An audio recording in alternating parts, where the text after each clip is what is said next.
Olá, nós estamos começando mais um livro da Bíblia. Hoje o livro de 1 Samuel. Vamos estudar os 3 primeiros capítulos. Parabéns para você que está chegando até aqui, não desistiu, não parou, não desista. Nós vamos estudar e vamos ler a Bíblia toda junto. Vamos lá, 1 Samuel. Esse livro foi escrito pelo profeta Samuel, leva o seu nome. É o 1 e 2 Samuel, que são 2 livros escritos por ele. E o 1 Samuel, ele fala do profeta Samuel, seu nascimento, sua infância, fala da escolha do primeiro rei de Israel, Saul, e o reinado de Saul, e fala da escolha de Davi. Vamos lá, 1 Samuel. 1 Samuel, nós encontramos aqui a história de Ana. Ana, a mãe de Samuel. O que nós temos aqui? 1 Samuel, nós vamos ver a história de Ana. Ana era estéril. Ana não poderia ter filho. Dentro daquela cultura, eu preciso que você entenda que isso era algo assim muito duro. Era um sinal de muita vergonha uma mulher não poder ter filhos. E essa era a realidade de Ana. E o que nós vamos ver no capítulo 1? Nós vamos ver a dor de Ana. E essa dor, ela é aumentada ainda pela sua rival, que é Penina, que também era esposa do seu marido, Eucana, e que vai sempre afrontar Ana por ela não ter filho. E o que vamos ver é que a família sobe para o lugar de adoração, o lugar onde as famílias de Israel uma vez por ano iam, e ali naquele lugar nós vamos ter a informação que no capítulo 1 da oração de Ana. Oração essa que naquele dia vai mudar a sua história, vai mudar a história da sua casa, e não só da sua casa, vai mudar a história da nação. Porque aquela oração vai ter a resposta. A resposta é o nascimento de Samuel. E Samuel vai ser o profeta que vai conduzir essa nação por um longo tempo. Então nós estamos aqui ainda no período dos juízes e vamos entrar com Samuel no período da monarquia, que vai ser um pouquinho lá na frente, quando Saul vai ser ungido rei de Israel. Aí nós vamos ver Ana fazendo um voto, e vamos ver ela cumprindo o voto. Eu já falei sobre votos aqui, deixa eu repetir. Tome muito cuidado quando você for fazer um voto. Lá em Provérbios, nós vamos estudar sobre isso, que a orientação de Salomão é: tome cuidado ao fazer um voto, para que você não fique preso a esse voto. Você fale e não cumpra. Pastor, mas se eu não cumprir, está tudo bem. Não está. Se você fez um voto, Deus espera que você cumpra esse voto. Pastor, eu devo fazer um voto? E aí eu lembro do meu primeiro pastor que ele dizia: o voto é para quem tem urgência, tem pressa na resposta de Deus. Deus leva tão em conta um voto que o voto que Ana fez é o motivo de Ana, um dos motivos de Ana ter uma resposta tão rápida diante de Deus. E aí aqui nós vamos encontrar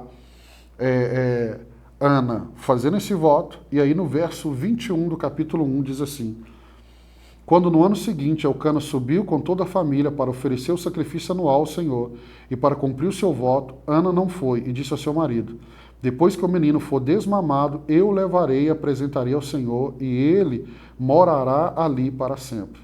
Então ela fez um voto que se Deus entregasse a ela um filho, ela o consagraria 100% ao Senhor.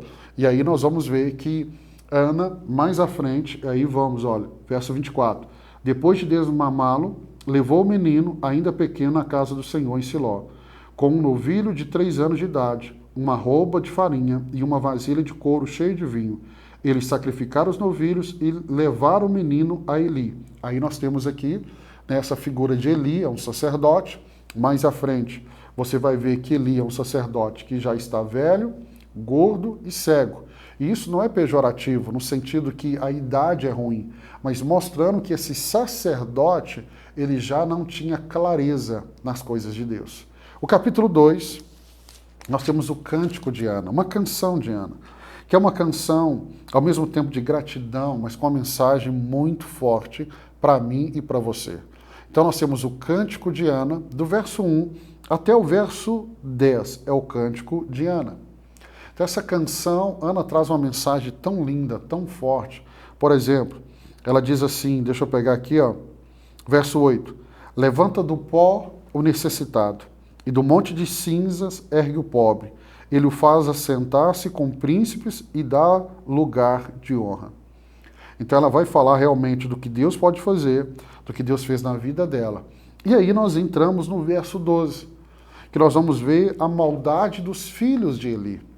Eli é o sacerdote, os seus filhos assumiram o sacerdócio junto com o pai, e nós vamos ver a impiedade dos filhos de Eli.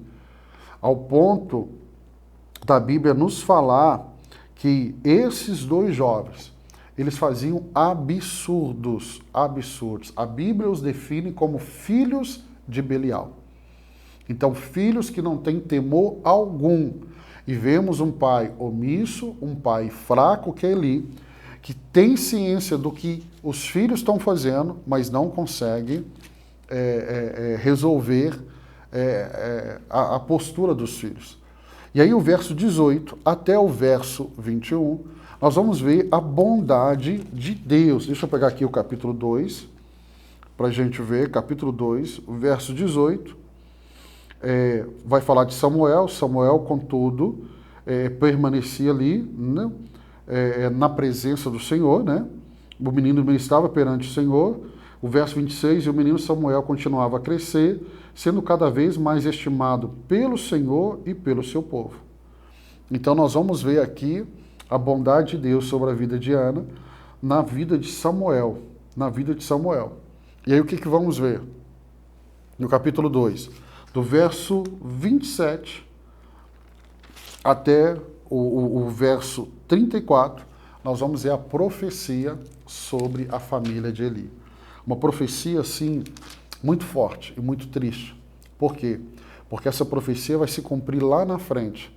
É Deus dizendo que tiraria o sacerdócio dos descendentes de Eli por causa de uma geração.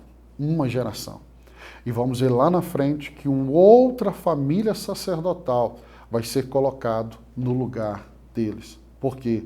Porque não tiveram temor ao Senhor. O capítulo 3, agora chegamos ao capítulo 3. O capítulo 3 é Deus falando com Samuel. É o chamado de Deus para Samuel. O menino Samuel ministrava perante o Senhor sob a direção de Eli. Naqueles dias, raramente o Senhor falava e as visões não eram frequentes. Pastor, por que raramente Deus falava? Por causa do pecado, por causa dos sacerdotes, por causa dos filhos de Eli. Então Deus raramente falava. E aí vamos ver o momento tão conhecido para aqueles que já estão familiarizado com a Bíblia, é o momento que Deus vai chamar por Samuel. E Deus o chama Samuel, Samuel, Samuel. Samuel, por não discernir a voz do Senhor, ele acredita que quem está chamando ele é Eli.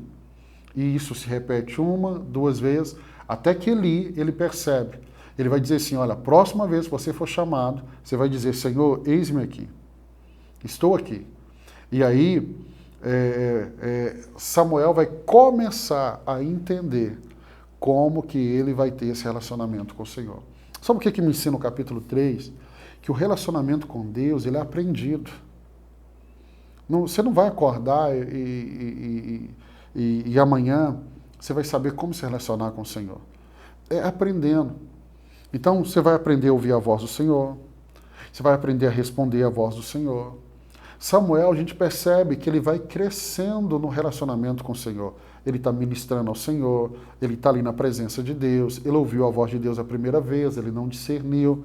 Mas quando ele discerniu, começa um relacionamento. Eu gosto muito de Samuel. Foi por isso que eu coloquei o nome do meu filho de Samuel. Eu gosto muito desse homem, por quê? Porque ele faz o papel de juiz, ele faz o papel de sacerdote, ele faz o papel de profeta. É alguém que realmente, desde pequeno, teve um relacionamento com Deus e ele cresceu nesse relacionamento. Eu termino o dia de hoje, essa primeira leitura desses 3 capítulos de Samuel, dizendo isso para você. Aprenda a se relacionar com o Senhor. Ninguém nasce sabendo, é aprendido. Assim como Samuel aprendeu, desde pequeno, eu e você também podemos aprender. Peça ao Espírito Santo e seja atento nessa leitura bíblica, porque vamos ver não só em Samuel, mas em tantos exemplos de homens e mulheres que aprenderam a se relacionar com o Senhor. Eles trilharam um caminho e eu e você estamos trilhando esse caminho juntos. Quero abençoar a sua vida. Os 3 primeiros capítulos do livro de Samuel, um livro muito lindo. Nós vamos entrar na história da monarquia, dos reis, e nós vamos aprender muito. Fica firme e, se Deus permitir, amanhã eu vou estar aqui com mais 3 capítulos junto com você nessa caminhada nossa de ler a Bíblia toda em um ano. Deus te abençoe. Até amanhã, se Deus permitir.